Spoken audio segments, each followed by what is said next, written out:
Welcome back to Everyday Economics, the podcast that helps you learn about the economic world happening around you every day. I'm your host, Chris Krug, CEO of the 501c3 nonprofit, nonpartisan Franklin News Foundation. Everyday Economics, a production of America's Talking Network. You can subscribe to all of our podcasts at americastalking.com. To support Everyday Economics, make a tax-deductible charitable contribution by clicking the link in the show description. We are recording this episode on Wednesday, April 17th. And joining me, as always, my friend and colleague, Dr. Orphe Divounguy, PhD economist. Dr. O, we're taping this show on Wednesday. On Tuesday, April 16th, Fed Reserve Chairman Jerome Powell had a public conversation in which he, and I'll steal this straight off of the Wall Street Journal's headline, where he dials back expectations on rate cuts.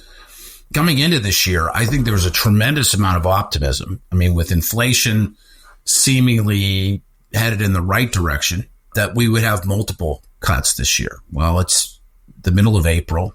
We've had deputies at the Federal Reserve saying, not so sure that we're going to have cuts soon. Some deputies saying maybe no cuts at all. We haven't gotten to the dot plot yet, the one that's forthcoming. But the deputies' alignment on whether or not, cuts are imminent is not to say all over the board, but it has changed. That there, I think, is a little bit more of a pessimistic, thought-forward view on cuts.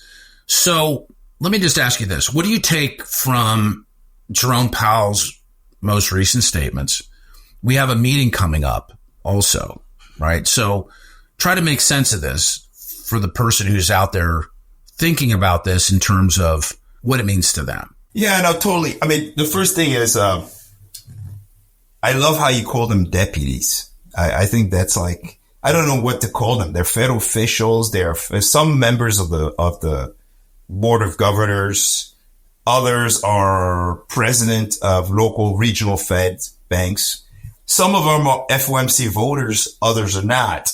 And so like you could kind of like figure out, like by listening to them, you can figure out, the weight of their comments. Right. And so I think in the past, in December, Powell was very enthusiastic about the idea that the Fed would have to lower interest rates this year.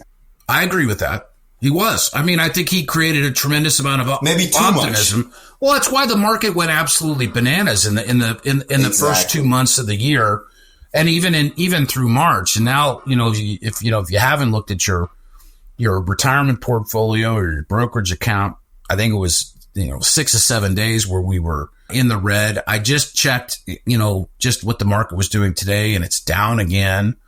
So I think that those who seized on that optimism or took that optimism, and operationalized it, inside of, market advising, I think the windsock is going in the opposite direction right now. Yeah. But again, I gotta say, look, if you've been invested, you're up. I mean, in the past 6 months, the Nasdaq's up 17%. Well, but everybody likes winning. I mean, and certainly, if your portfolio is growing and, you're still sort of riding on this past optimism, you look at the market over the last week and you're like, what in the world has happened here? I think it was necessary. And if you follow me on LinkedIn, by the way, make sure you follow me on LinkedIn. Yeah, I do. Well, I might be the only one. No, I'm kidding. You have a massive following on LinkedIn. The bottom line is you knew this was coming because back in December, I said the market went too far. The market is running with this and the data just doesn't support it quite yet. I mean, yes, inflation expectations were falling. Inflation was slowing, but the Fed hinted at 3 rate cuts. The market ran away with 6 or 7 rate cuts. And so there had to be some sort of correction. If you're pricing in 6 or 7 rate cuts, but we're down to 3 rate cuts or maybe even just 1 rate cut, then there's a major repricing that has to happen. And that's what we're seeing in the stock market and the bond market today. Right. But anyway, what did Fed Powell actually say? He said, oh, by the way, he was so enthusiastic about rate cuts, but a couple of Fed members, presidents of Feds, and a couple of board governors, started to hint that potentially there would be stronger economic growth, less disinflation, and fewer rate cuts this year.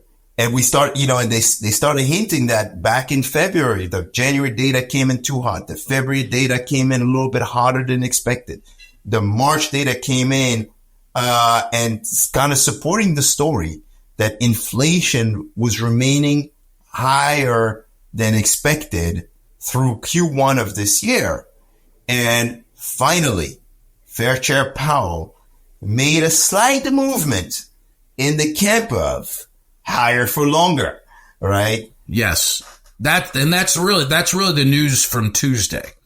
I mean, I think that's the biggest takeaway. I mean, if there's anybody who's more careful with their words than Jerome Powell, I'd like to. Exactly. And so all of a sudden, the market is sensing that he's moved in the camp, of those who had been saying perhaps not 3 rate cuts, but 1 rate cut. Raphael Bostic, Atlanta Fed president. He's your favorite. Do you have a Raphael Bostic poster in your bedroom? I don't. But look, when you see, he's a talented economist. He's the nicest guy ever. I met him in the Delta Sky Lounge while I was traveling a while back. Just the nicest guy ever. And he happens to be a Fed president. I've never met him, but you've had nothing but great things to say about him. He's awesome. I've also met Christopher Waller, by the way, under different circumstances. I was a grad student and I had to present my research. And Christopher Waller was the guy in the audience, first row, first seat. And he's kind of intimidated because he's so smart. You could tell when he looks at you that he knows everything you know and everything you don't know before you say anything. Great people to learn from. Oh, absolutely. Absolutely. But yeah, even Christopher Waller was talking about, he had that speech where he said something's got to give. And he was talking about all the things that were working in the right direction, but perhaps there were a lot of things preventing them, preventing further progress. And, like reality? Yes. I think he's the most real. Christopher Waller is the most real. And I love that. So basically, yeah. And now you have Powell saying, hey, lack of further progress on inflation. He starts introducing new uncertainty about rate cuts, right? Remember, he was the one all the way in. He's not so, that far in anymore. The rates could stay higher for longer, as long as needed. So let's bring this to a point. I agree. And that's a terrific summary of that. So what is it? Hold up. My favorite. We need greater confidence that inflation is.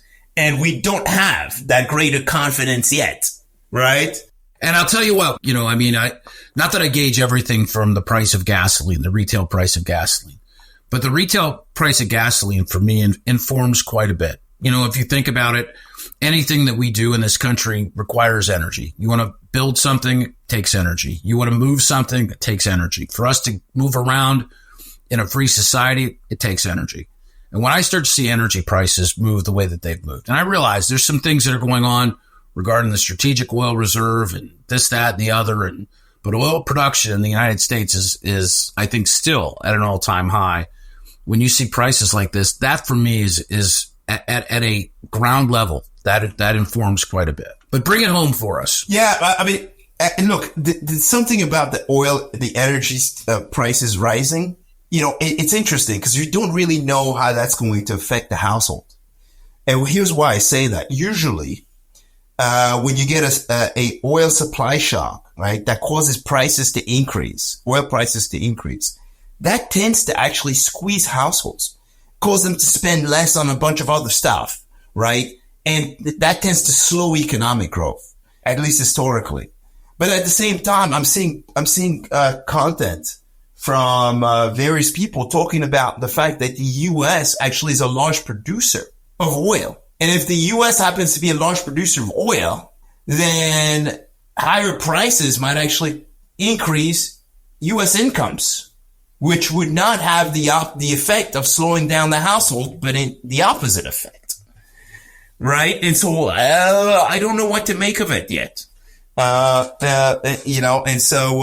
yeah, this is not something the Fed can do much about. No, I get that, and it's not on us to answer every question finitely. But this is a good discussion, and let's just call it to an end right here. For Orphe Divounguy, this has been Chris Krug. Subscribe to Everyday Economics and dozens of other quality podcasts at americastalking.com. Do you care about classroom curriculum, transparency policies, and how your taxpayer dollars are invested in education, but you find it hard to cut through the partisan noise? Chalkboard News is bringing you straight news reporting on public K-12 education. We're talking news without spin. Chalkboard News publishes fact-based stories that make sense to parents, teachers, and readers who have skin in the game. Get this news delivered to your inbox for free by signing up at chalkboardnews.com. Subscribe today at chalkboardnews.com.